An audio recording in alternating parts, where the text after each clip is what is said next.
Prav lepo pozdravljeni v oddaji Sledi korakov. Tokrat oddajo snemamo v prijetnem okolju restauracije in pizzerije Naš hram Kisovec. Z nami je veteran vojne za Slovenijo in nekdani poslanec, nekdani sem dejal, Marjan Dolinšek. Marjan, živjo. Lep pozdrav. Dejal sem nekdani poslanec, mogoče še kdaj, ampak zaenkrat nekdani. Drži? Nikoli ne reci ne. Najprej bova šla, tako kot je običaj v teh oddajah Sledi korakov, na vašo otroštvo. V kakšni družini ste odraščali? Odraščal sem na podeželju v družini očeta delavca, mama pa nikoli ni hodila v službo, tako da je bila doma kot gospodinja. Imam še enega starejšega brata, tako da samo otroštvo od ranih mehkih nog naprej ni bilo glih v izobilju, ne za jest, kam šele kaj drugega. Tako da takšni so pač takrat bili časi, namreč po letu 62, kjer se je začela moja življenjska pot. Kje pa? V katerem podeželju? Moj rojstni kraj je Komljansko, bolj konkretno Dobovec. Sta tako oče in mati iz Dobovca? Ne, mati je domačinka iz Dobovca, oče pa je priseljen iz Svibnega nad Radečem. Je bilo kaj tega kmečkega opravila v otroških letih? Ja, bilo. Imeli smo kar nekaj zemlje okoli hiše, tako da je bilo potrebno na njivi pomagati že od otroštva. Namreč moram reči, mama je bila kar stroga, tako da, ampak sem jih hvaležen, ker ta disciplina, ki jo je imela do mene, bila zahtevna. Moram reči, da mi je potem kasneje v življenju dobro prav prišlo. Koliko vas je pa bilo v družini, v tej ožji družini? Še brat, ne? Enega starejšega brata še, tako je. Kaj pa stari starši, so živeli skupaj z vami?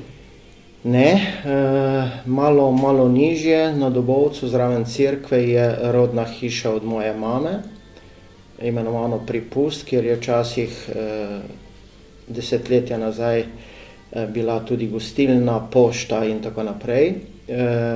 Stare mame nisem poznal, ker je kmalu umrla. Starega ata sem, ampak bežno, ravno toliko, da se ga sploh spomnim. Bo držalo, da je eden najbolj prepoznavnih imen iz Dobovca slikar Knez, žal že pokojni? Ja, in še skoraj bom si dovolil reči nekdajni sosed, dokler sem še stanoval na Dobovcu, ker je vikend svoj hram, tako kot piše na objektu, tako ga je tudi sam poimenoval, je v neposredni bližini in moram reči, da sem kar velikokrat bil pri njemu, ko je vzunaj sploh kiparov, ustvarjal, sem zanimanjem šel k njemu in ga opazoval pri ustvarjanju. No, in če se zdaj vrnete kdaj na Dobovec, pa pogledate pomladi, ko začnejo rasti listje na drevesih, je verjetno čisto drugače kot leta 1962 ali pa še potem nekaj let kasneje, ko ste dobili kar tako porcijo ogljikovega dioksida, žvepla, pa ne vem kaj še iz trboveljske termoelektrarne. Ja, res je, to je neprimerljivo. Dejansko lahko danes govorimo o lepoti na tem delu. Jaz bom kar imenoval krajinski park Kom, kjer tudi ima ta status, vključno z Dobovcem in širše. Takrat, ko se spomnim, ko sem bil mehen, ko sem odraščal in je ravno zelje lepo, bil krasno lepo že glavnat, in ko so prišli v žigi, ko je od termoelektrarne takrat Trbovlje ratalo vse plavo, ko bi modra megla prišla. smo zaprli okna, ker je dobesedno ti pekel v grlo, dušili in tako naprej in smo se zaprli noter. Naslednji dan pa ta zelnato listje ali pa solata, si dobesedno, ko si ga prijel v roke, se je razdrubil, kot bi bil posušen. To so bili res užigi, da ne bi govoril o gozdu, ko si pogledal danes, pa ko pogledaš, je pa to resnično milina. Verjetno je ravno ta dimnik, evropski rekorder po višini, postoril kar veliko škode. Vi ste pokasirali tisto, kar ni ostalo potem v dolini. Ne? Ja, res je, takrat, jaz se spomnim tudi še kasneje, zdaj tudi na sami otvoritvi imam pred očmi, smo šli v termoelektrarno, ker je bil otvoritev tega dimnika, novega, najvišjega v Evropi. Bila je takrat dilema, ali izseliti na tej višini, namreč Dobovec se nahaja na višini okoli 700 metrov, to je pa ravno višina vzporedno z dimnikom.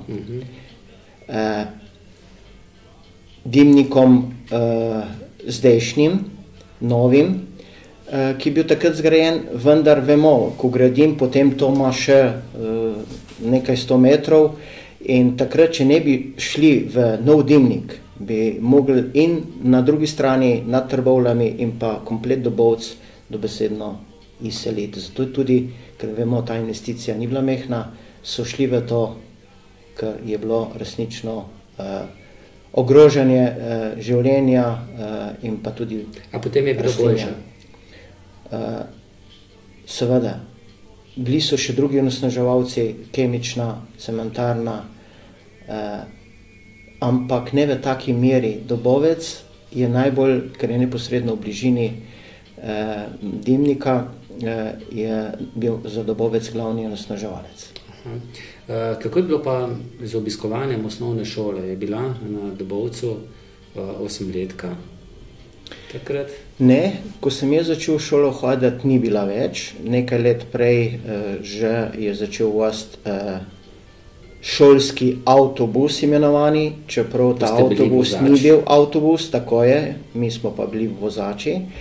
Vendar to ni bil avtobus, ampak iz Cerado, da ponazorim, kot vojaška vozila, noter pa lesene klopi. In tako smo se potem vozili v osnovno šolo za Trbovlje. Ja. Sam začetek osnovne šole pa bilo je, prva 4 razreda so bili na Dobovcu in to še v stari šoli, ki danes objekt še stoji, šteje preko 120 ali 130 let. Da ne bi govoril, v kakem stanju je bilo, spomnim se, moram to, ko sem se dotaknil šole, sedel sem bolj v zadnjih klopeh in ko je bil hudo deževje, smo podstavili umivalnik, lavor, ker je kaplalo.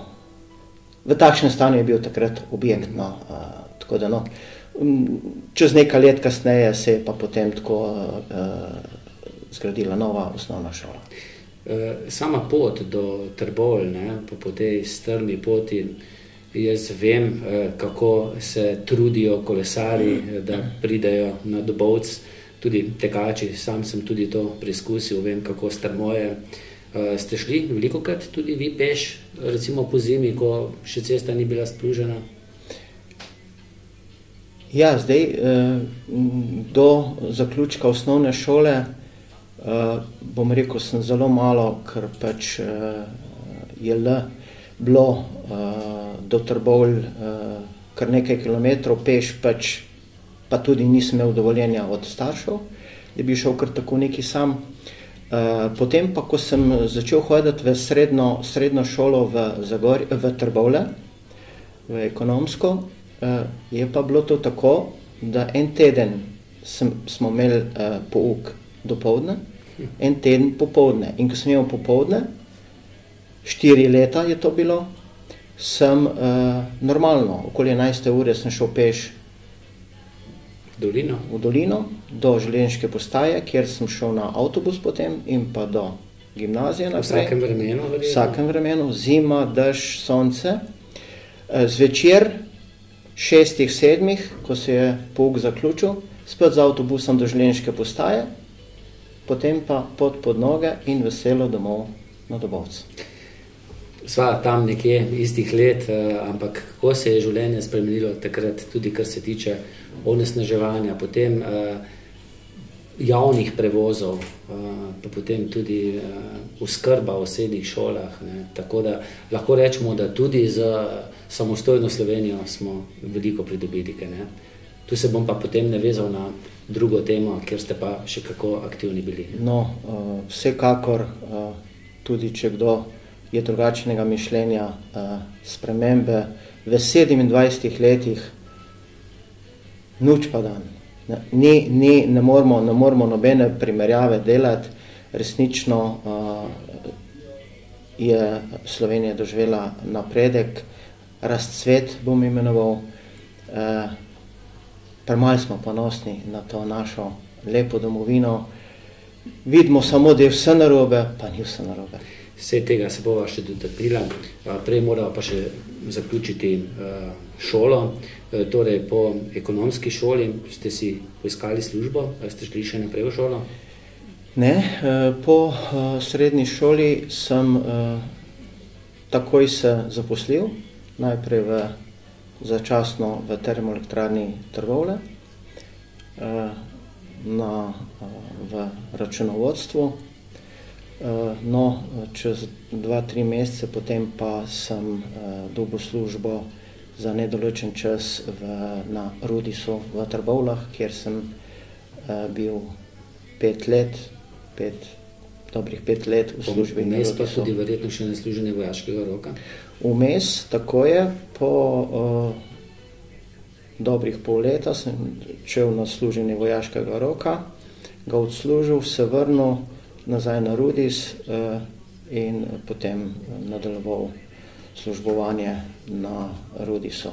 Ob tem pa sem vpisal tudi višjo ekonomsko, bom rekel, v Mariboru, kjer sem želel, da bi ob delu zaključil, pa pač nisem zaključil. Zdaj v nekaj letih na koncu mi je zmanjkalo za 3 izpite do diplome. Pa mi je danes na nek način žal, ampak bi rekel, nisem bil vezan, da imam neko titolo. To je malo bilo potuhe, to ni bilo v redu, ne? In nimam diplome in s 3 izpiti do diplome. Se je bilo pa potrebno potem v življenju bolj potruditi. Ampak verjetno ste si pa vmes ustvarjali tudi družino, ne, v tem času. Ja, res je. 2 hčerke, če se ne motim. 2 hčerke imam, tako. Pa že nekaj vnukov. 2 vnuka, 2 fanta, na katere sem izredno ponosen. Prej sem bil na hčere ponosen. Vemo, mogoče si vsakdo želi par, ampak vseeno 2 hčere, odrasle hčere, zdaj pa že 2 vnuka in prvi vnuk mi gre že čez 2 meseca že v 1. razred. No, lepo. Prej smo omenila tudi služenje vojaškega roka. Kje je bilo to? Pa mimo grede, verjetno ste se že takrat po služenju vojaškega roka vključili v teritorialno obrambo. Glede na to, da ste osamosvojitveno vojno ne dočakali kot navaden vojak. Ja, res je. Vojaščino v bivši Jugoslaviji sem služil v Zagrebu na kurzu za komandirje oddelkov, se je takrat rekli. No, potem sem bil za malo premeščen malo naprej, kjer sem bil namestnik popoldne, tako rekoč, na področju varnosti na glavnem objektu za 5. armijsko oblast, po domače zelo veliko skladišče z orožjem in strelivom za 5. armijsko oblast. No in po zaključku vojaščine, ko sem se vrnil, sem bil takoj razporejen v enoto teritorialne obrambe, 136. voda KS Dobovec, kjer sem bil namestnik poveljnika. No, 2-3 leta kasneje sem pa bil povišan in imenovan za poveljnika vse do osamosvojitvene vojne, kjer sem tudi potem v osamosvojitveni vojni na Kumu poveljeval moje enoti. Glede na to, da smo zdaj v tistem času, ko nekako tudi praznujemo zmago nad JLA, torej zmagali smo v osamosvojitveni vojni, oba sta bila akterja, vi na višjem položaju, jaz na nižjem, pa vendarle, kako gledate na te priprave na osamosvojitveno vojno? Vsi mislijo, 10-dnevna vojna, ampak trajalo je pa že bistveno dlje prej, ne? No, ne bi šel zelo v zgodovino. Od leta 1989 se je praktično v nekem delu stvar začela pripravljati. Čisto aktivno pa lahko govorimo in moramo govoriti o letu 1990 z začetkom manevrske strukture narodne zaščite. Ta projekt je bil ključnega, bistvenega momenta za kasneje, v letu 1991, da se je lahko teritorialna obramba zoperstavila agresorju, jugoslovanski armadi. In same priprave o tem premalo vsi skupaj vemo in premalo o tem govorimo. Ne gre samo za vojaške strukture, gre tudi za določene civilne strukture in vse prevečkrat se pozablja zasluge vseh ljudi, ki so takrat ali v uniformi ali v civilu dali svoj prispevek. To ni dobro. Vemo za veliko posameznikov, ki so iz civilne sfere imeli pomembno nalogo in odigrali svojo nalogo za domovino s čutom, pripadnostjo, domoljubjem, v katerem danes tako nekateri radi govorijo. No, zagotovo so med temi tisti, ki so doma hranili orožje, večje količine orožja, pa so s tem kar riskirali, tvegali, da jih odkrijejo, pa tudi veliko novinarjev, ki so poročali takrat o teh dogodkih, pa recimo nimajo statusa veterana vojne za Slovenijo. Ja, res je, tukaj, tako ste omenil, hranitelji orožja, ki so leta 1990 sprejeli orožje na svoje domove. To je bilo dejanje, ko sploh premalo cenimo, kaj je to pomenilo. Kaj, če bi se takrat stvar v letu 1991 drugače zavrtela, ali celo že v letu 1990. To, da so sprejeli po cele kamione orožja in hranili na svojih domačijah, to je bilo dejanje, ki bi moralo imeti čisto drugačno težo, kakor žal danes ima. In tem gre velike zasluge. Vi ste pa bili verjetno tudi med tistimi, ki ste imeli pa osebno oborožitev tudi doma. Jaz se spomnim, da smo ga dobili decembra v letu 1990. No, jaz sam oborožitev nisem imel doma. Tedensko, mislim, takrat smo se javljali na občinski štab, da smo prijemali informacije, kaj se vse dogaja, kaj se pripravlja, v katero smer gre in tako naprej. Tako da orožja nismo imeli doma. Orožja nismo imeli, uniformo ja, orožja pa ne. Določene enote so pa imele, ja, diverzantske in pa določene drugih specialnosti.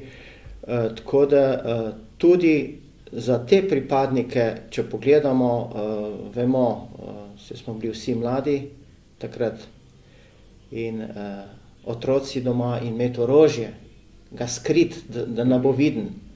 To danes, ne vem, si sploh nekateri ne predstavljajo, kako orožje doma. Sicer smo dobili zavitega v polivinil, ampak jaz sem zaradi varnosti vseeno udarno iglo skril na drugo mesto. In tukaj, če pogledamo, zgodil se ni eden incident. Tako je. Zdaj tukaj moramo pogledati pripadnike, ki so imeli to orožje pri sebi. Kakšna zavest je to bila? Nihče ni nič izkoristil. Danes ne bi uhajal na profesionalna področja, kjer je prisotno orožje, pa se dogajajo razne neprevidljive in lahko rečem tudi nesreče. Lahko bi nekako zaključila, da smo takrat začutili, da se bo Slovenija osamosvila in da bomo končno dobili svojo državo, ampak najprej je bilo potrebno ubraniti. Vi ste bili v času raketiranja oddajnika na Kumu in kako je bilo? Hudo, ne? Ja, ni bilo lepo. Ja, jaz sem takrat povoloval mojemu 136. samostojno vodu krajevno skupnost Dobovec, ki je tudi že prej v mirodobnem času imel nalogo, da ubrani na Kumu kateregakoli agresorja. Kdo bi si včasih mislil, ko smo imeli orožne vaje, da bo ravno agresor Jugoslovanska ljudska armada? In bila je. Tako da predno je bila proglašena samostojnost. En dan prej je bil moj vod aktiviran, ponoči smo naredili premik na Kum, dobili oborožitev, dobili municijo pri sebi. Naloga je bila pa povelje samo eno. Za vsako ceno varovati oddajnik Kum. Komunikacija. Vemo, koliko je strateško Kum pomemben, izhodiščna točka za prenos informacij v evropski prostor. In te naloge sem se jaz in skupaj z vsemi mojimi fanti še kako dobro zavedal. In tudi resnost, če se spomnim, kako vemo na orožnih vajih včasih, ko smo imeli, je tudi se dogajalo malo heca takšnega in drugačnega. Ko smo pa bili aktivirani in ko sem jih seznanil, da je izdano povelje, da zdaj gre pa za res, sem videl v vsakem pripadniku, vojaku, nek izraz resnosti in pa tudi pripravljenosti narediti za državo, zato ker smo tudi bili poklicani, da ubranimo samostojnost. In po naslednji dan, ko je bila proglašena samostojnost, ko smo to spremljali lahko tudi po televiziji, vršili se je širše oziroma in tudi ožje varovanje in zavarovanje samega objekta RTV oddajnika. Po samem napadu, ki se je zgodil 28. junija, ko je bil Kum raketiran, ko je bil Kum v plamenih in tudi 8 mojih pripadnikov 136. samostojnega voda ranjenih, eden huje, 7 lažje. To je bil tako rekoč ognjeni krst in šok. Šok, ko se ga ne da glih opisati. To moraš doživeti in spomini na tiste trenutke niso glih lepi. No, ampak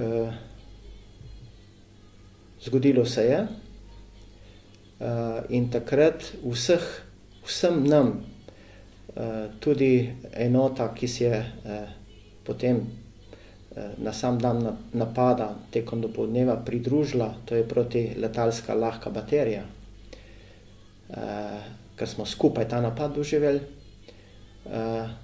je iz nas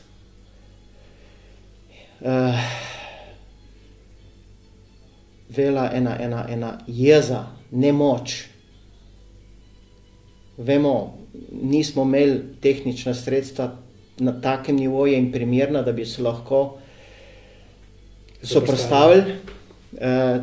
Tako da, ko sem opazoval pripadnike, je vsak za sebe po napadu nekaj razmišljal in verjamem, tudi sam sem tako takrat razmišljal, takrat bi bil pripravljen narediti najhujši zločin. Toliko ti je to iritiralo oziroma ta napad, raketiranje zraka, tako da toliko lažje razumem probleme, ki jih imajo tisti, ki so doživeli v sosednjih republikah malo huje, ne?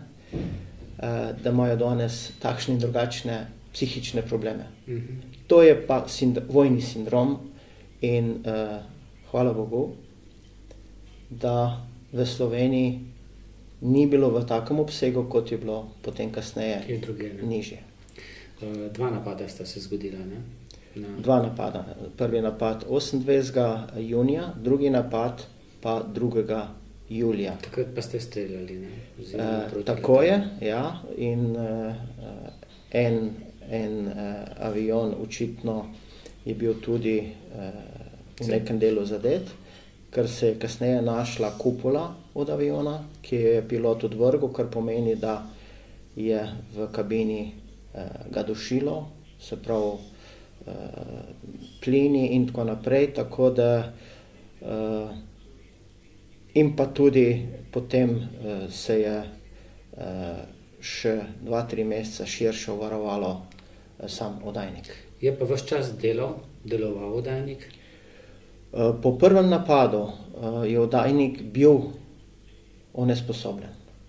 Komunikacije prekinjene, ampak požrtvovalna ekipa RTV osebja in pa še tisti, ki takrat niso bili nasmejani, so prišli na kom pomagati, so praktično v 2 dneh usposobili do te stopnje, da je komunikacija bila.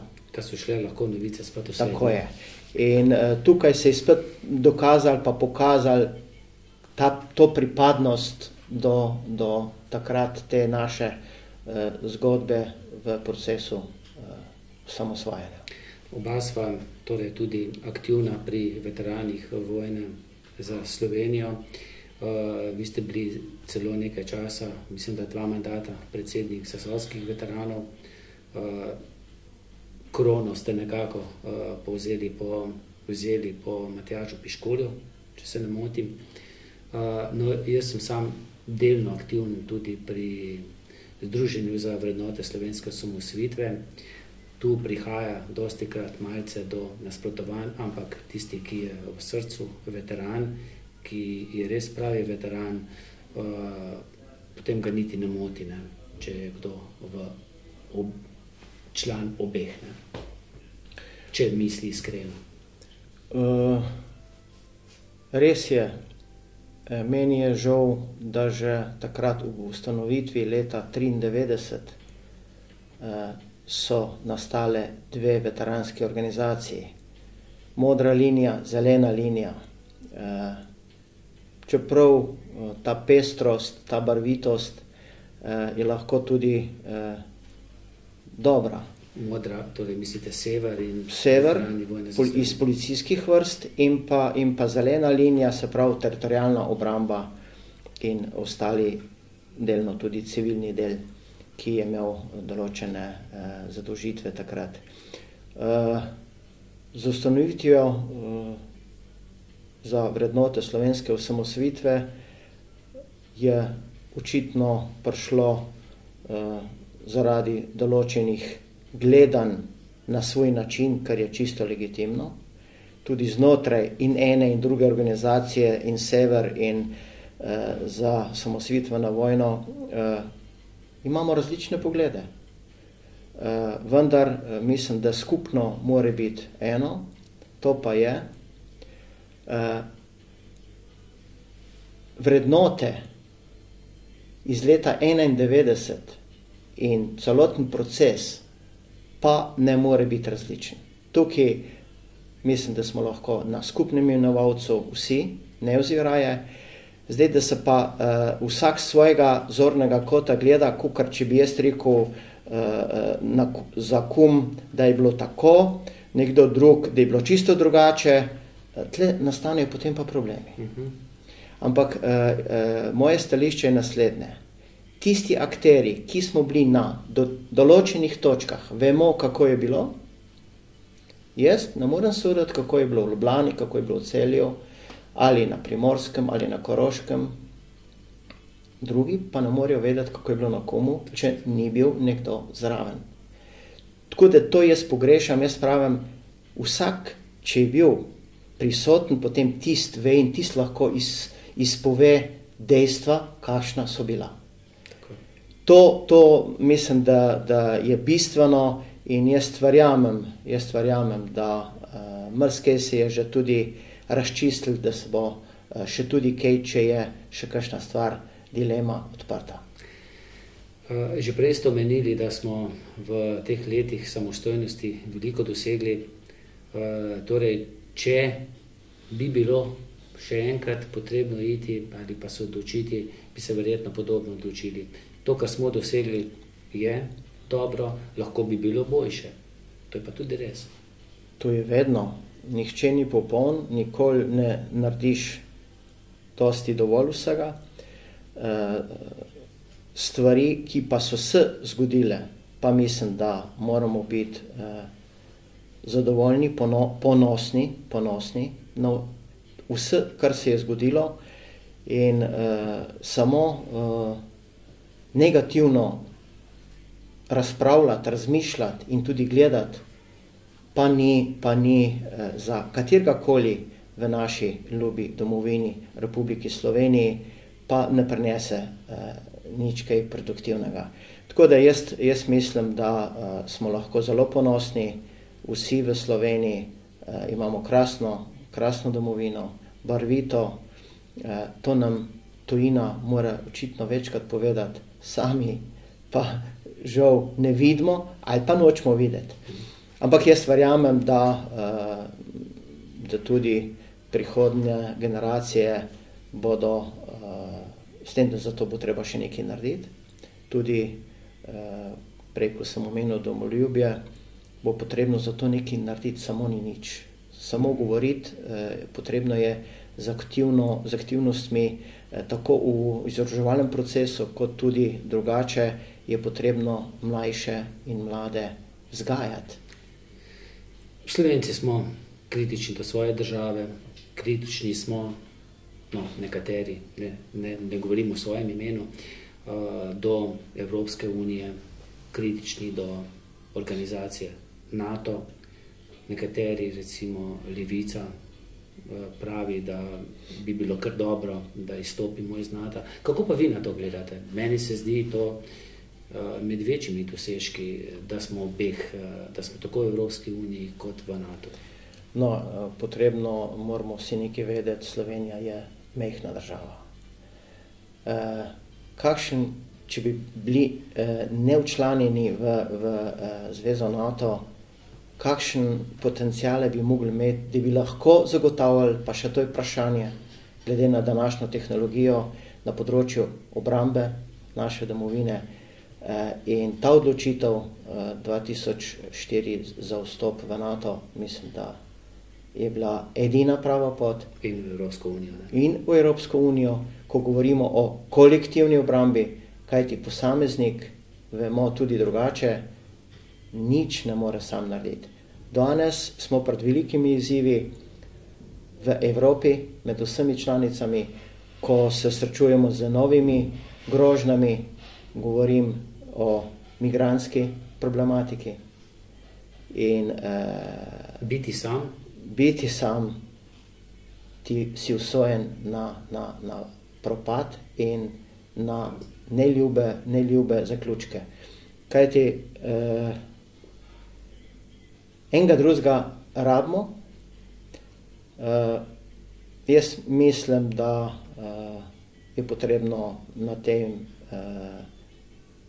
na novih članicah, mislim predvsem na delu Balkana, še veliko moči zbrati in čim hitreje včlaniti tako v NATO, kot tudi v evropsko družino. Da, tako, če malce sebično pogledamo, da ne bo Slovenija imela zunanje meje, ne? Pa ne gre samo za to, gre za žarišča, ki so ravno na tem zahodnem balkanskem delu. Sploh v zadnjih letih in Evropa tukaj se premalo zaveda resnosti. V zadnjem letu, dveh mogoče, je resneje začela razmišljati. Tudi z aktivnejšo politiko, ampak tukaj je potrebno še veliko narediti. Mi si res včasih mislimo, pa sej. Ampak če pogledamo, 2 ure pa pol vožnje smo že v Bihaću lahko, to je del Bosne, in žarišče je tukaj. In še nižje tudi. Zelo hitro lahko pride do neljubih dogodkov. Vemo, čemu smo bili priča, tako da tukaj je potrebno delati povezovalno in enem drugim si pomagati tako, kot ko se je politika spremenila. Spomnimo se, ko je na makedonski meji Makedonija začela ustavljati migrante, smo tudi mi lažje dihali. Tako. In to je to. Ne gledamo samo sebe, dajmo gledati skupnost, celoto, širše. In zdaj se še nekako dotikava tudi področja, kjer ste bili v zadnjem mandatu kot poslanec v Državnem zboru zelo aktivni, ampak preden bova pogledala, kaj vse ste postorili v Državnem zboru, kje vse ste bili aktivni, mogoče besede zagorskega župana Matjaža Šogana, s katerim sva danes govorila, da vas bom gostil in je dejal, povemo, pogrešali ga bomo, če ne bo več poslanec. To pa je kompliment, ne? Ja, to, kar ste zdaj rekli, to je zelo lepo slišati in dobro odjene, bom rekel. Zakaj pa vas bomo pogrešali? No, jaz od samega stopa čez prag Državnega zbora leta 2014, ko sem bil izvoljen v Zagorski dolini, sem sam sebi rekel in dal nalogo, za Zagorje moraš nekaj narediti. Ne samo za Zagorje, ampak le tukaj sem bil izvoljen. Jaz sem tudi kaj drugega za širše za Slovenijo dal svoj prispevek. No, ampak če se osredotočim na Zagorsko dolino, določen projekti, ki so stali, govorim zdaj že v konkretnih primerih, predvsem infrastruktura, to pa so ceste, državne ceste v občini Zagorje. Nekateri projekti so stali tudi 20 let in več, so se v mojem mandatu seveda ne samo premakli, ampak s pomočjo, da ne bom skromen, velike napore sem vlagal vsa 4 leta, da so se te ceste premakle, da sem zagotovil finančna sredstva v državnem proračunu, ker to je bistveno. Lahko projektu pripisuješ iz leta v leto, iz proračuna v proračun na desni strani, kjer je pa znesek, pa napišeš nič. Nič je pa nič. Nič se ne more delati. In tukaj potem, da uspeš premakniti, zagotoviti denar in potem tudi konkretno, da pride do izvajanja. Jaz sem zelo vesel, ponosen, da mi je to uspel. To pa so kar nekaj ceste. Podkom Sopota, projekt. Dolga zgodba, ne? Dolga, več kot 20 let. Mislim, da se bomo hmalo lahko že po zelo širokem asfaltu vozili. Potem povezava Zagorje-Trbovlje, Zagorje-Trbovlje, še druge preplastitve, potem most. Trojane 2 tedna, ne? Ko je bil promet malce oviran, ampak čudežno hitro tudi preplastena, ne? Celotna trasa, skoraj da do Trojan. Tako je. Pa zdaj v teh prihodnjih mesecih, to so še vse, bom rekel, dediščina Centru Zagorja, kjer se bo začel adaptacija oziroma rekonstrukcija ceste od mostu čez reko Savo do samega centra mesta, do semaforja. Še betonska cesta. Tako je. Ta projekt bo deležen korenite spremembe in to bo kar veliki poseg, vredno okoli 3 milijone evrov. Ta projekt je bil umeščen pa z moje strani leta 2016 kot čisto nova proračunska postavka. To ni enostavno novo proračunsko postavko izmed projektov od leta 2014 in nekaj let nazaj, ki se ni nič v slovenskem prostoru, kaj veliko na cestah delalo in so bili stari projekti in da se je uspelo povsem na nov nek projekt, ker ne gre samo za preplastitev, gre za koreniti poseg, umestiti na novo postavko, tu si pa še posebej štejemo čas, da mi je to uspelo. Nenazadnje projekt je praktično v zaključku most čez Kotredeščico in ta del ceste in še nekaj manjših preplastitev, ki so se zgodili v zadnjih 2 letih. Tako da jaz sem prepričan, da se bodo projekti nadaljevali tako, kot je bilo zastavljeno in dogovorjeno. Z vami ali brez vas, ne? Zdaj lahko bi 100% govoril, če bi bil še aktiven zraven, tako pa verjamem in upam, da se bo nadaljevalo. No, in tu je pa tisto, kar je mnoge začudilo. Ko ste leta 2014 stranki takrat Mira Cerarja, SMC, kandidirali, ste v Zagorju kot dobro poznan veteran vojne za Slovenijo, tudi poznan podjetnik, tudi turistično društvo Kum Dobovec, se mi zdi, da ste vodili, prijeli kar blizu 43% podpore Zagorjanov. Potem 4 leta kasneje, ko pa so že na dlani rezultati, ki ste jih malce prej omenili, pa okrog 13. Kako to? Ja. Očitno ljudje ali ne zaznajo, ali premalo cenijo tisto, kar nekdo naredi, ali pa iščemo neke nove izzive, neke nove obraze, kot je znano velikokrat slišati. Kot je bil takrat Miro Cerar. Tako je. Jaz si drugače ne znam razlagati. Bili pa ste verjetno malce razočarani, ali ste pričakovali toliko? Ne bom skrival, ne bom rekel, da sem bil razočaran, ampak par procentov sem pričakoval več. In tudi računal sem, da mi bo uspel prestopiti prag za vstop ponovni mandat. Tako pa ste drugi, ne, v tej volilni enoti. Tako je, v volilni enoti, 6. volilni enoti, to obsega Zasavje, Posavje, celo Dolenjsko, Belo krajino, sem dosegel drugi rezultat, tako da izvoljen je bil v Brežicah kolega Zorčič. Drugi rezultat v stranki SMC, ne?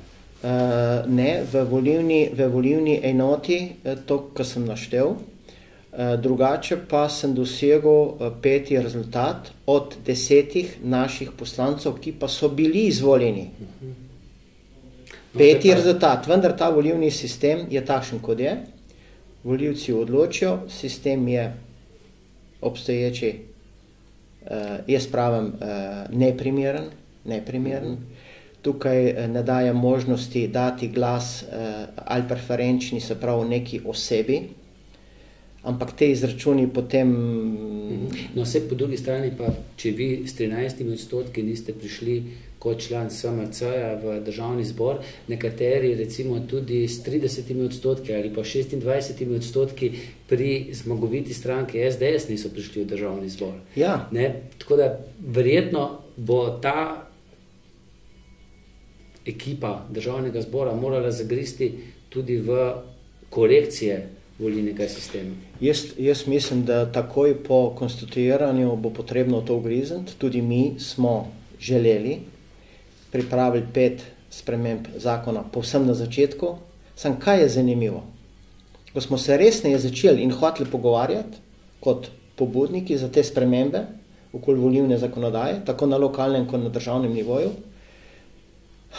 je zaključek bil naslednji: ne bi se je kar tako, prej vsi smo govorili, da je potrebno, da je krivičen, potem pa ne. Tako da, ne vem, je pa ta sistem je krivičen, ni primeren in enkrat bo potrebno resnično, bilo bi dobro, da bi dejansko zdaj, ko ste rekel, k temu pristopiti in resnično dobiti konsens in spremeniti. Ker krivično je do določenih delov ali pa do posameznikov, ki dobi veliko število, nekdo pa samo 400 glasov, pa pride v parlament. No, kakorkoli pa že, v Zagorju imamo tudi v tem sklicu državnega zbora poslanca, sicer iz druge stranke, liste Marjana Šarca, gospod Rudi Medved, bo poslanec, lahko, da boste tudi vi kot nadomestni poslanec, če se bo vlada sestavila tako ali drugače. No, kako se bo po vašem? Kdo bo vodil vlado? To bi težko rekel. Vidimo poskusi na levi strani, ampak preuranjeno je delati zaključek. Stvari niso enostavne. Moramo nekaj vedeti, mi smo imeli koalicijo 3 strank. Zdaj se na levi strani govori o koaliciji, potencialni možni koaliciji 6 strank. Pa ste tudi 3, vsaj tako se je zdelo, vlekli vsak na svojo stran.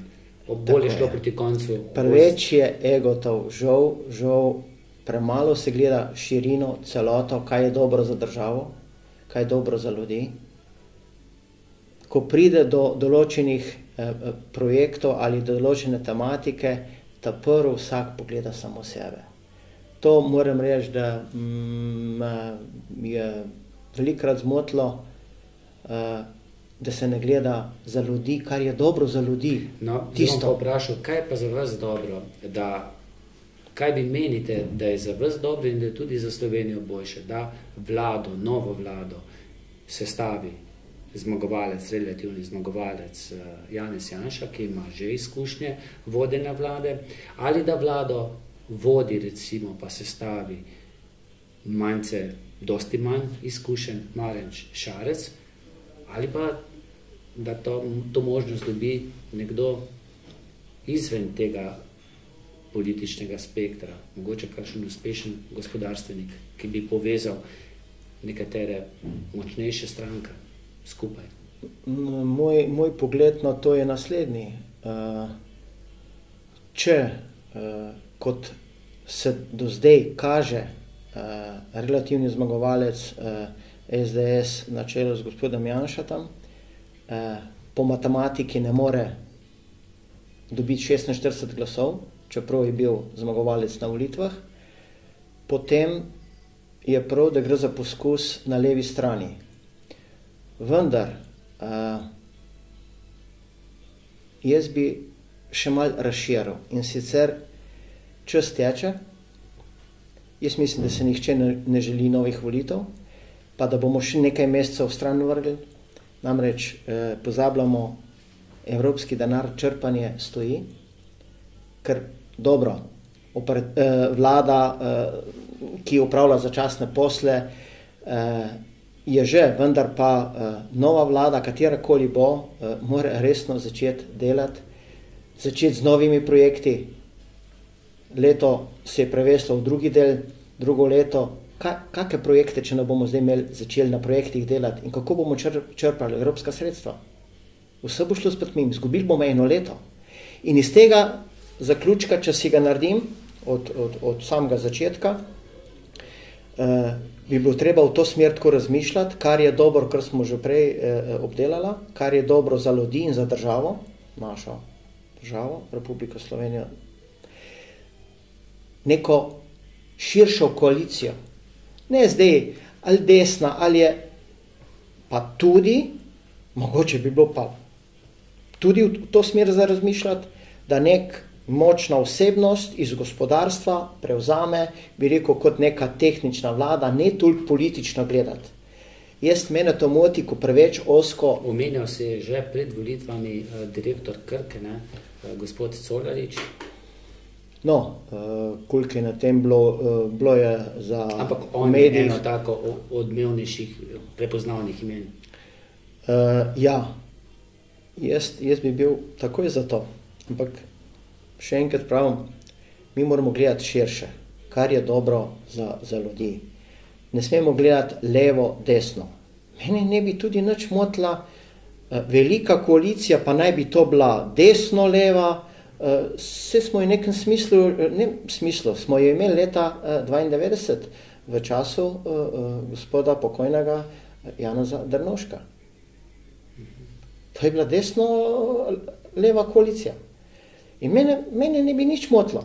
Ravno pravim zaradi tega zgubljena časa in pa tudi projektov, ki čas teče, da bomo zdaj se, ne vem, pol leta pregovarjali pa dogovarjali, kako bi se stavili ali na eni ali na drugi strani, dajmo združiti moči za dobro vseh. Če vas prav razumem, vas niti ne bi tako motilo recimo sodelovanje z prvakom SDS Janezom Janšo.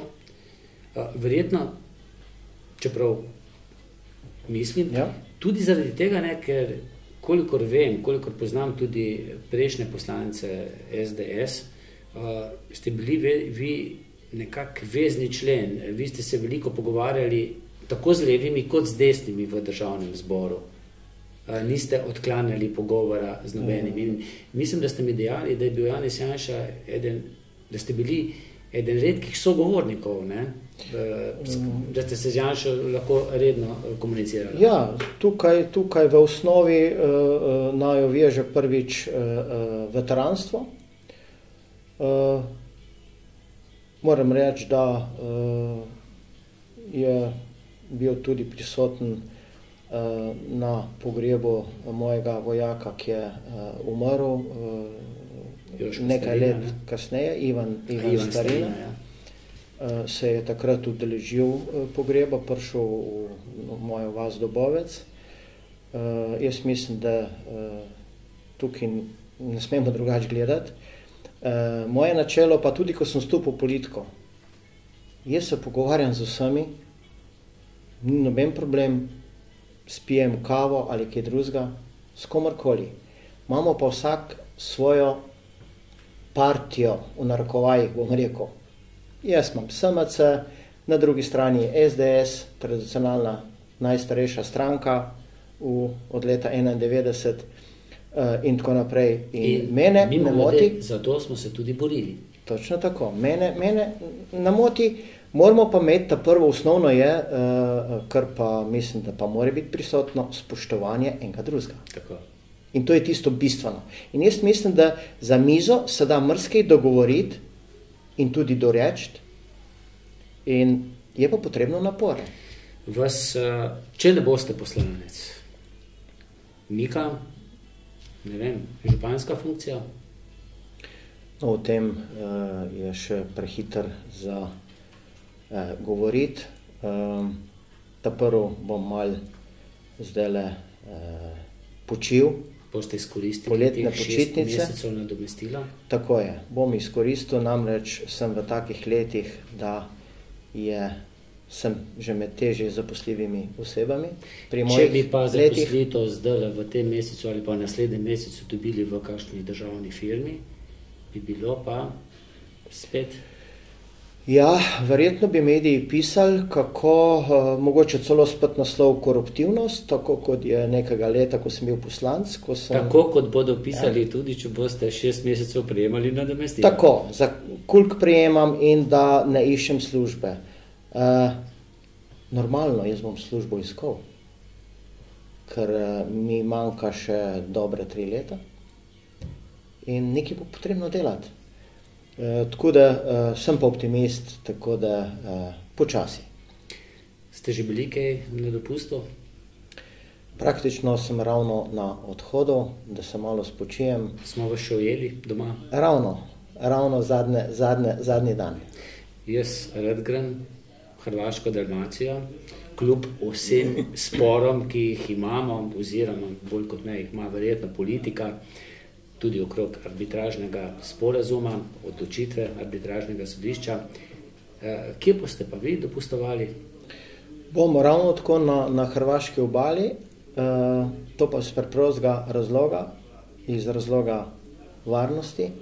Namreč ta svet je zelo nemiren, sploh v zadnjih letih, in sem ocenil, da še zmeram je relativno varnost na hrvaški obali. Tako kot je tudi Slovenija med najbolj varnimi državami še vedno na svetu, ne? Ja, celo se je v zadnjih 2-3 letih pospela in na lestvicah, svetovnih lestvicah, ki vsak let delajo ne pri nas doma, ampak v svetu, smo lahko zelo ponosni, da je Slovenija praktično med 10 državami najbolj varnimi. O migracijah sva nekaj, pa za zaključek, nekateri jih slikajo to problematiko zelo črno, nekateri kar bolj zamahnejo z roko, se ni tak problem. Kaj pa v vaših očeh? Se bo podoba Evrope v naslednjih letih preveč spremenila po vašem? Jaz mislim, da se bo. S tem problemom bomo mogli žal pač živeti. Mogli bomo najti ustrezen mehanizem, da ne bodo množice preplavile evropski prostor. To je nujno. Kajti krivično je, da konkretno, če govorim o državljanih in državljankah v Sloveniji, da bomo nekomu drugemu dali več pravic in drugačne pravice, zato ker pač je prišel, pa še, ko ne gre za ogrožanje, ne gre za vojno območje, za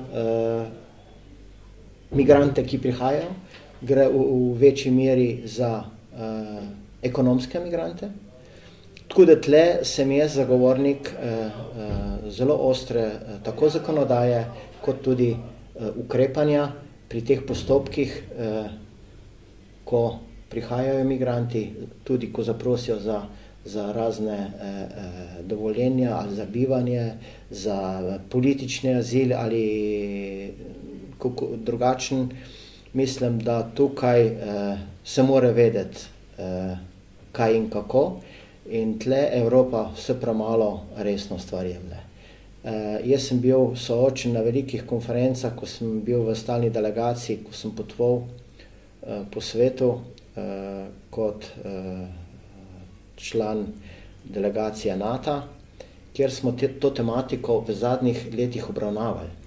Svet resnično se bo spremenil. Saharski del Afrike, ko smo mi to obdelovali, meni je bilo to prvo smešno, da bo do leta 2050 se na desetine milijonov ljudi premaklo v Evropo. In to je ta problem. Zdaj govorimo ne več, zdaj govorimo pa že o klimatskih problemih na tem delu, ko sem omenil, in tega moramo se mi resno zavedati in nuditi pomoč na tistem delu, ker namreč prostor v Evropi je tudi omejen. Potem pa, da ne bi zahajal v način življenja, kulturo in tako naprej, ko pa vemo, da imamo probleme v Evropi. No, to bi bila pa tema za kakšno drugo oddajo. Midva sva počasi prišla k koncu tega pogovora. Vi pa, če boste to oddajo na mojem Facebook profilu všečkali, kaj komentirali, jo delili, boste lahko prek žreba prišli do pice, ki jo poklanja restauracija in pizzerija naš hram Kisovec, kjer smo posneli tudi to oddajo. Gospod Marjan Dolinšek, hvala za obisk v tem prijetnem okolju, pa za ta pogovor. Hvala za vaše povabilo in pozdrav vsem. Vam pa hvala za pozornost in srečno.